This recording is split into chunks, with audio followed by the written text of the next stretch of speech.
Hey, I'm Riley. Grab a drink, get comfy. This is Riley Reads the Internet. If this makes your day 1% better, you know what to do.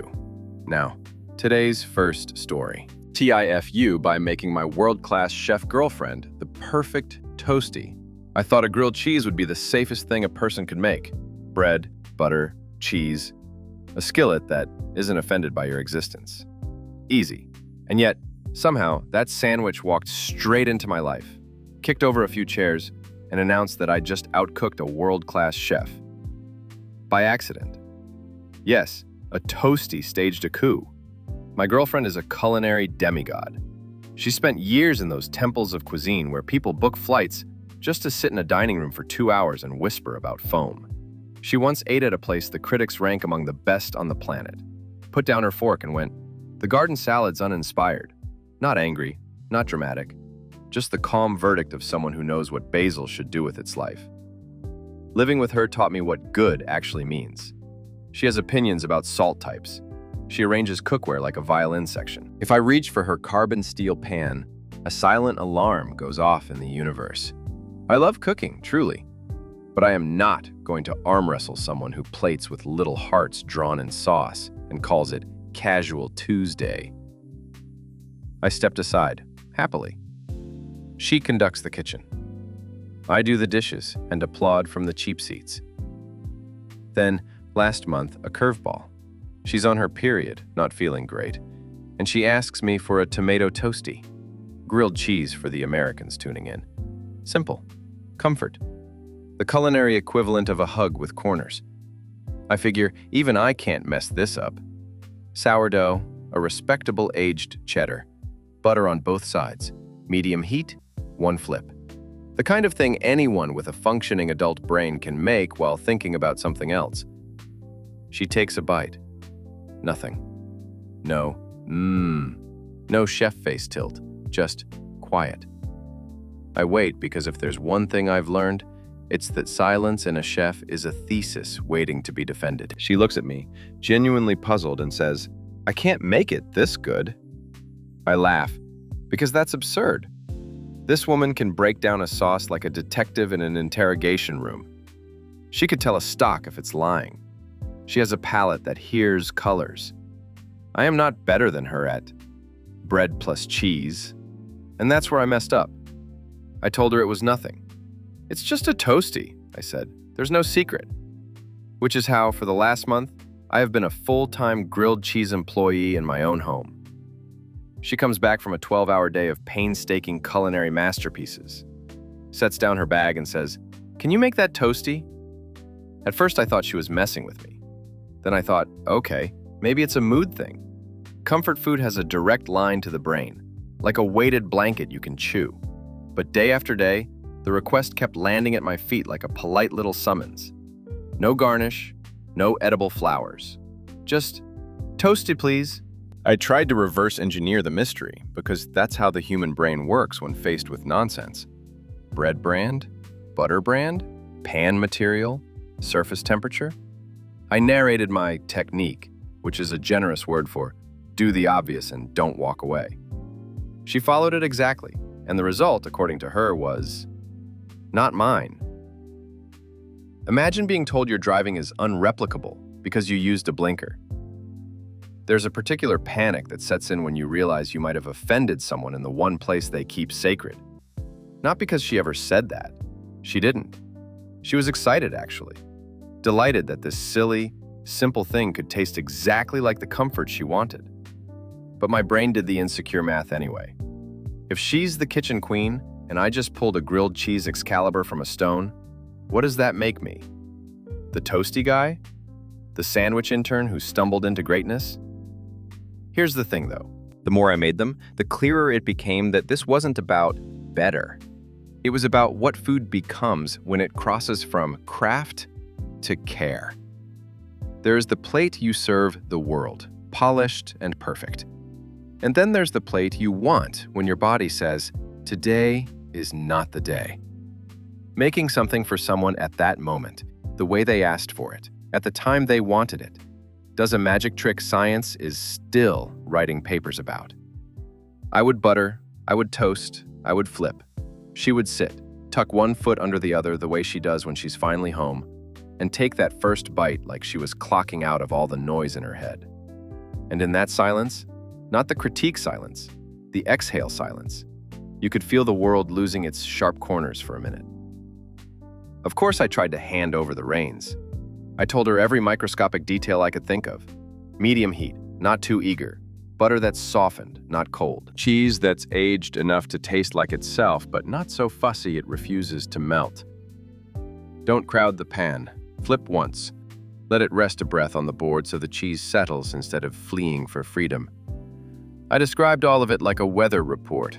Nope. It's not the same, she said. That sentence lived rent-free in my skull for days. Not the same. How? She couldn't say because it wasn't data, it was feel. And feel is the part of cooking you can teach forever but only learn when your hands believe you. She spent years training her hands to do impossible things on a plate. That training is a gift, but it also builds a reflex to elevate, to improve, to transform. A toastie doesn't want to be transformed. It wants to be itself and be left alone. I kept thinking about the way she talks about ingredients. She'll say, "Let the tomato be a tomato," which, when you translate from chef to human, means respect the thing. Don't bully it. That's exactly what was happening here. My toastie worked because I wasn't trying to make it anything other than a toastie. I was just present. Bread, heat, patience. A little humility never hurt either. Meanwhile, an unexpected side plot. My kitchen anxiety evaporated. When a pro lives in your house, you start narrating your every movement with an apology. I'm just getting a glass. I'll wash that. I know the knife is supposed to point north. But this silly sandwich granted me jurisdiction over one small square of stove. It was my job, hilariously enough. And the kitchen felt friendlier because of it. We ran an experiment one evening. She hovered and watched me make it, the way pros do. Eyes taking measurements the rest of us can't see. Halfway through, she laughed. "You don't fight the bread," she said. Apparently, I wasn't pressing, negotiating, or managing the toast. I was letting it find its own color, while I stood there like a bouncer, making sure nothing got weird. Look at me, the bread therapist. Every day or two, the request returned. Not needy, not performative, just a simple, "Can you make that toastie?" And every time, I felt a little jolt of stage fright I didn't want to admit. What if this is the day I mess it up? What if the bread catches, or the cheese sulks, or the timing gets away from me? What if the spell breaks, and we learn the whole thing was a fluke? It never did. Even the slightly more toasted ones, let's call them bronzed, were greeted with the same calm satisfaction, as if the range of right was larger than my fear allowed. Which, hello, life lesson. There's humility in admitting that the simplest things can be the hardest to nail on purpose. Ask any musician about playing a slow song. Ask any writer about a clean sentence. Ask any chef about an omelet. The more moving parts, the more places to hide. A toastie has nowhere to hide. It is painfully honest. If your heat is jumpy, it snitches. If your bread is too thick, or your patience too thin, it tattles. And still, if you meet it where it lives, it rewards you with something ridiculous. Joy you can hold. I realized I'd been worrying about the wrong insult. I thought I was stepping on her turf, trespassing on the job she trained her life around. In reality, she was delighted to be off duty. The kitchen is her stage. The toastie is our couch. Different rooms, different lights, no competition. There's also this. The person you love making you food when you feel lousy hits different. It says, "I'm here, sit." That message seasons the whole thing. It's not technique, it's tone. And tone cannot be replicated by measuring spoons. So, now I'm the toastie maker. I don't announce it like a trophy. I don't pretend I discovered the secret of the universe. I just butter the bread, heat the pan, and show up. That's the real trick, showing up. The sandwich does the rest. People romanticize grand gestures. But most relationships run on routine miracles. Trash taken out without a reminder. Phone plugged in on your side of the bed. A glass of water appearing when you didn't know you were thirsty. And, apparently, a grilled cheese handed over at exactly the moment it stops being food and starts being, okay, I can breathe. Plot twist. The smallest job kept the whole day from falling apart. I'm still not touching her fancy cookware unless invited. I still cheer when she pulls a perfect something out of the oven that looks like a jewel and tastes like a hug from a country I've never visited. The division of labor remains mostly the same. She builds worlds on a plate. I maintain a tiny country where bread and cheese sign a peace treaty. We both bring something home that the other needs. Her skill proves that excellence matters. My sandwich proves that comfort does too. And look, I get the irony. Of all the things to beat a chef at, it had to be this. Except, I didn't beat her. I just happened to be the person standing in the right place when comfort rang the bell. If there's any lesson worth keeping, it's this. Not everything needs leveling up. Some things want to be exactly what they are. Your job is to notice which is which. So, if you ever find yourself accidentally better at a thing your partner does professionally, breathe. It's probably not a competition. It might be an invitation. To care in the way they can't when they're tired. To hold the simple end of the rope while they rest the complicated end. To let a quiet ritual do the talking. Final remark. I didn't uncover a secret technique or invent a new method. I made a sandwich and paid attention. She tasted it and felt seen. That's the whole story. In a life crowded with recipes and rules, sometimes the most generous thing you can do is stand at a stove, do the obvious thing well, and hand it to someone who needs it. No garnish required. Okay, on to the next story. I think I Pavloved myself into sleeping with my wife for food. Done. I accidentally trained my brain like a doorbell dog, except the bell was a croissant, and the trick was intimacy. One bite of buttery pastry, and my mind started drawing a curtain. Cue music, fade the lights. Not a plan, just wiring. Yes, I Pavloved myself with pastry. 10 out of 10, do not recommend. I'm 34, married almost 8 years. I love my wife. We're good, solid rhythm, inside jokes, the whole thing. Sometimes she likes a particular routine that needs extra prep. Nothing wild, just focus, timing, a little intention. Most days I'm all in. Some days the production value feels like hauling a couch up a staircase.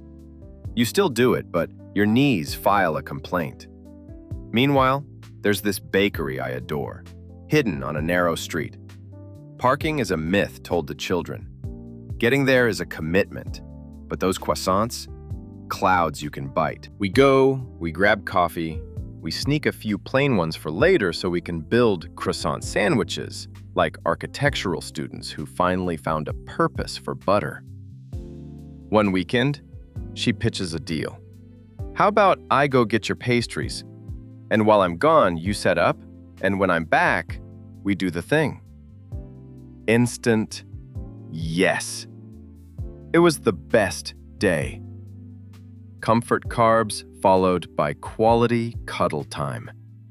Civilization at its peak. It worked so well, it became a thing. Every now and then, she'd grab the keys, wrestle the urban obstacle course, and come home with a paper bag that sounded like happiness. I would have the room set, head clear, ready for the choreography we both knew. Everybody wins. And for a few months, that was our quiet ritual. No pressure, no scoreboard, just kindness traded for kindness. Then my brain rewrote the user manual without telling me. One morning, I'm the one grabbing pastries. The street's still narrow. The parking's still a joke. I'm inching the car like a mime, and out of nowhere my thoughts drift to the routine. Not in a goofy way, just a reflexive preview. Butterflakes plus soft center equals switch flipped. Now the croissant meant later, a breadcrumb calendar invite. Okay, weird. I ignore it. I get the croissants. I drive home. That night, we start the routine, and suddenly I'm thinking about laminated dough. The smell of warm pastry sneaks in like a soundtrack. I'm present. I'm there. I'm doing the prep. But somewhere in the background, my brain is plating dessert. I'm craving a bite between kisses. I'm not proud. I'm just honest. The circuits crossed. At first I laughed. Cute glitch. Then it happened again. And again. If we planned a cozy evening, my mind flashed a bakery montage. If I so much as saw a bag from that shop, my pulse did the math and penciled in romance. Not a preference, not a secret code. A reflex. Classic cause and effect. Pavlov meets brunch. To be extremely clear, this is not a thing. It's a reflex. There's a difference. I tried to outsmart it. I went to the bakery at random times, bought croissants and ate them at my desk while doing unromantic tasks like email and receipts. I paired pastry with errands, laundry, even a grocery run, where the loudest emotion was the price of strawberries. I wanted to teach my brain, croissant equals pastry, period. It worked. A little. Then I'd pass the shop at dusk, smell butter in the air, and there goes the mental projector again, rolling out a private double feature. I told my wife because secrets are how small things turn into big ones. She laughed in that, I love you, but this is objectively hilarious way. Then she kissed me and said, we'll outsmart your neurons. No shame, no pressure, just team us versus accident brain. We ran experiments. Croissant mornings with zero romance planned. Romance nights with absolutely no pastry involved. Strict toast embargo. On bakery days, we'd pair those flaky halos with the least charged, most domestic activities possible. Taxes. Vacuuming the hallway. A 2-hour hunt for the missing phone charger. Pavlov would have cried. Sometimes it worked. Sometimes it didn't. I'd be mid-bite, perfectly normal, and a mental voice would whisper, so, later? Other times we'd be wrapped in each other, and my mind would toss in an image of a powdered sugar dusting, like a badly timed special effect. Quick reset. Breath in, breath out. Back to the moment. The oddest part wasn't desire, it was timing. Desire is great, welcome even. But timing? Timing is the steering wheel. When your steering wheel starts turning because of a pastry cue, you feel ridiculous and mildly hijacked. Like a car that signals right whenever you pass a coffee shop. No one's in danger, it's just deeply unhelpful. I got extra careful with context. No more pastry talk when we were being close. No more planning the routine as a reward for anyone. We weren't bartering, we were relating. That matters. Language matters. You don't want to train your brain to need a token to show up. You want to show up because it matters, croissant or no croissant. And we joked because you have to. She called it my butter switch. I called it the world's least cool party trick. If a commercial played on TV and a flaky pastry floated across the screen, we'd pause, give the universe the side eye, and move on. Humor snips the wire that embarrassment wants to solder. In the quiet moments, I thought about why the link formed in the first place. It was efficient. That first deal wasn't transactional. It was thoughtful. She did something I enjoyed. I did something she enjoyed. We met in the middle, both seen. My brain noticed the pattern and filed it under when A, then B. When B, then A. That's not romance, that's logic with a sense of smell. The wiring did what wiring does. So we reframed. The bakery is delicious, sure, but it's also a place where we're just people with coffee and a paper bag, dodging scooters and debating whether plain croissants are actually the most honest version. That lives in the day. Our routine is ours, built on trust, consent, and those small nods that say, I hear you. That lives in the evening. 2 lanes, same road, separate signals. And you know what helped the most? Slowing down. Not the pastry chewing, life in general.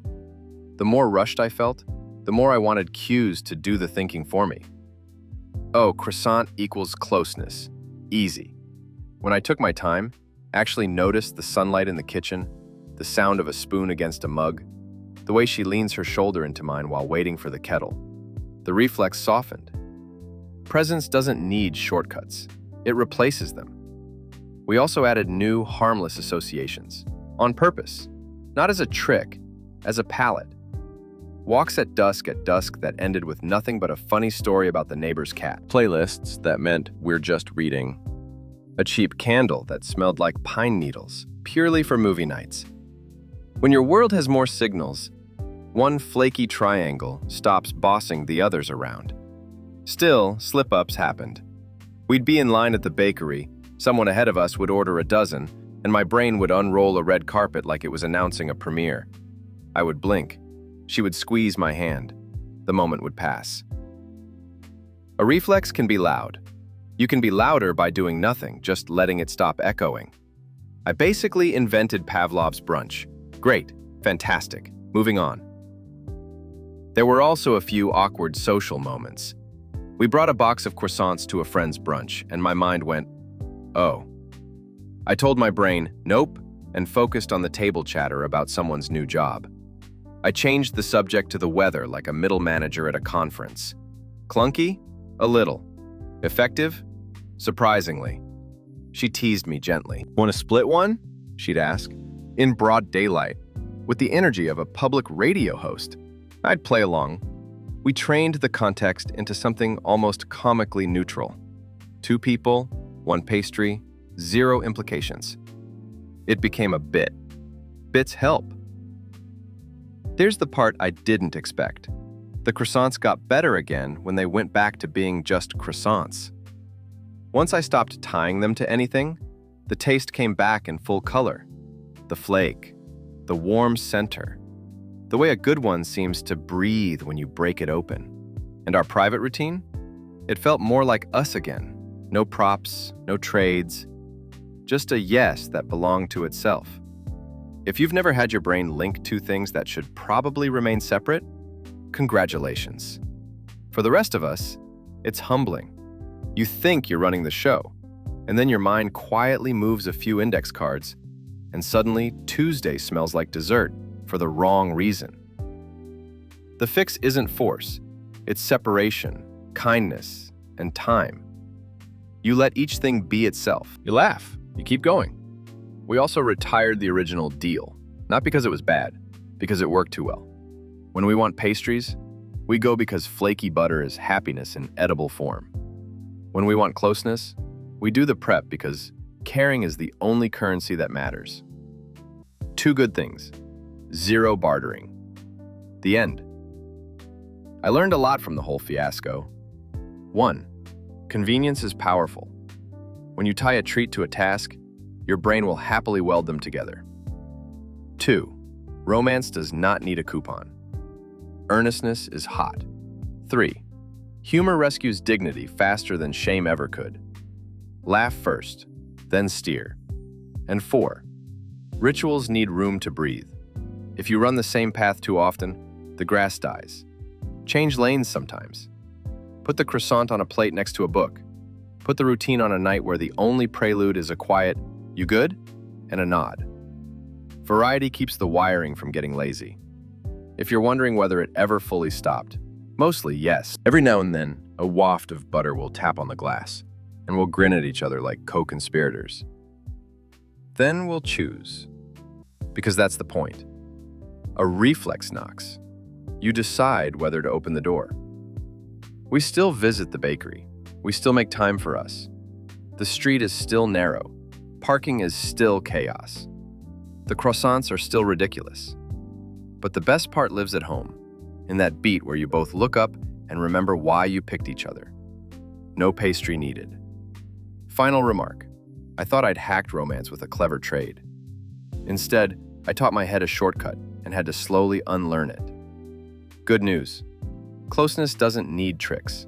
It needs presence, a little patience, and a sense of humor. TIFU. Keep the pastry by ordering for a breakfast. 7 million Scoville Keep chicken the wing. yes for each other. I signed a waiver for a and chicken let both wing. be exactly Not a what they are. skydiving form. Now, not a the legal final settlement. story. A wing.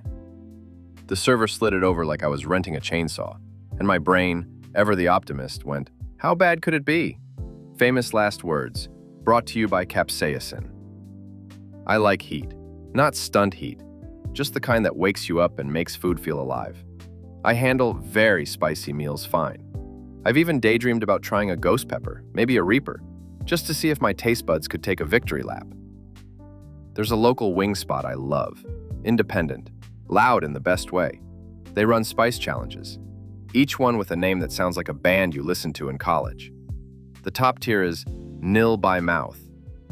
No Scoville numbers on the menu, mysterious on purpose. But that one comes with gloves and a waiver. Most people need milk or ice cream to finish. I'd been a half dozen times and always said, someday. Spoiler, someday arrived. My partner and I turned it into a tiny contest. Nothing reckless, just a let's see who lasts longer without relief. We ordered actual food first. South Carolina barbecue wings, maple habanero, Asian slaw, delicious. Their menu called the maple habanero very hot, and we laughed. Warm, sure. Manageable. Maybe they oversell the heat on the Big Bad Challenge. Maybe this won't be that intense. Then, nil by mouth landed. Gloves, bright crimson sauce like someone painted the wings with a warning sign. The smell wasn't flavor.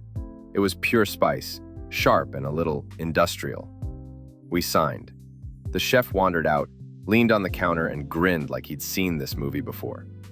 The server, lightly amused, mentioned there was a bucket by the staff door in case the restroom was occupied and someone felt sick. We nodded. This still felt like a game. We counted down from 3 and took a bite. The taste hit first. Not good. Earthy in a way that felt extract heavy, bitter. The kind of heat you don't cook with so much as deploy. Red flag, noted, but too late. We committed. We finished the wing. The heat ramped like a rocket. At first, manageable. Then it didn't climb. It jumped. Tongue lit, lips lit, throat lit. Breathing made it worse somehow. My ears started to ring. My hands, brilliant thinkers that they are, began flapping the air like I could fan my mouth. I was very much present, and my body was filing complaints in every department. My partner started hiccuping, not cute hiccups, full body spasms mid-breath. He stood, leaned over, trying to find air that wasn't on fire. I stayed seated and felt my limbs forget how to company. Tears, sweat, a sudden awareness of pores I didn't know I had. This wasn't spicy, this was a system alert. Somewhere, a smoke detector went off in my DNA. Before we could ask for help, the chef slid over 2 small ice creams. On the house, he said, like a lifeguard tossing a float. We nodded, grateful and wordless. Relief arrived in careful bites. Cold helps to a point. Mostly time does the heavy lifting.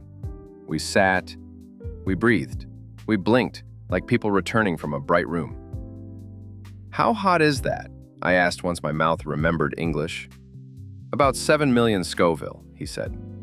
I knew a Carolina Reaper sits around 2 million. I had not done the math. Turns out numbers matter. After about 20 minutes, we stabilized. Color returned to normal. We paid. We shuffled out on new legs. There was even a tiny glow of pride. Survived a thing. Did it together. No trophies required. We drove home thinking the episode had ended. It had not. We settled on the couch with a low-stakes show. My stomach started to feel complicated. Not, oh no, yet. Just unsettled. I sipped some milk. Helped a little. I stretched out. That felt like the best plan. For 5 minutes, it was. Then a sharp pain flicked on like a light switch. No drama here, no graphic detail, just a clear, searing ache that made breathing feel like a task. The earlier fire had moved south, and it brought friends. I tried to sit. No, I tried to curl up. No, I moved to the cool bathroom tile and focused on slow inhales. My hands buzzed. My arms shook. My body was very busy trying to figure itself out. And all of me wanted the same thing: relief. This is your friendly reminder. Waiver equals not a prank. My partner hovered. Calm voice, kind hands. I gave short answers. Mostly I breathed. When your body decides to throw an internal fire drill, vocabulary gets very small. I won't be specific, but I did get sick, which helped. Slowly, the intensity backed off. The line between I can't and I can shifted in the right direction. The worst passed, the way storms do. Loud, then less, then done. I stood under a warm shower. Not hot, not cold, just normal. I focused on water and tile and gravity. I ate a little bread, drank more water, sat very still.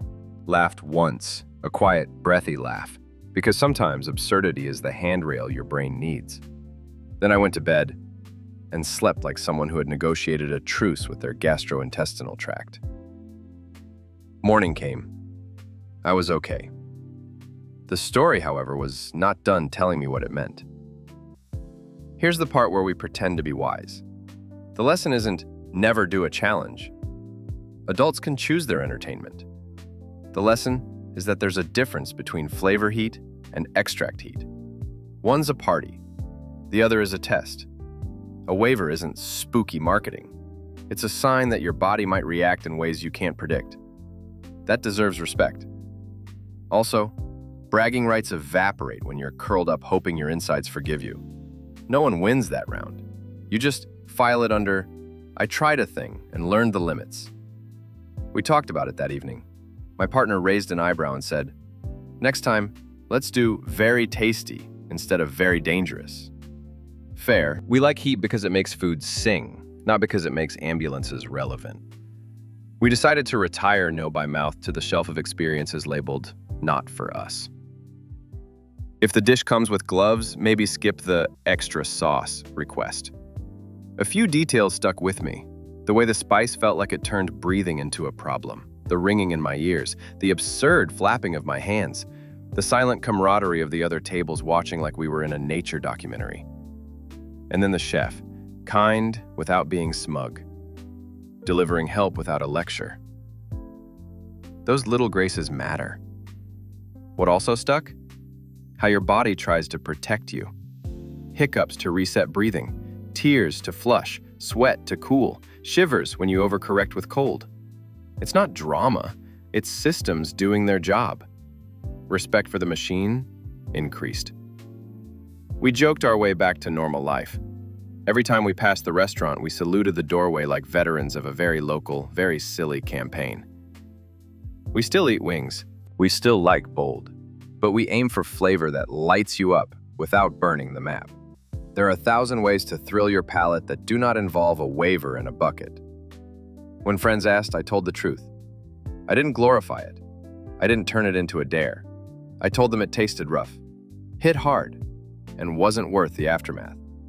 You can keep your dignity without selling your caution. That's not being soft. That's being a grown-up who likes tomorrow. If I sound like I'm lecturing, I'm not. I'm just narrating the moment I learned that numbers like 7 million live on a part of the spice chart we're not meant to handle for fun.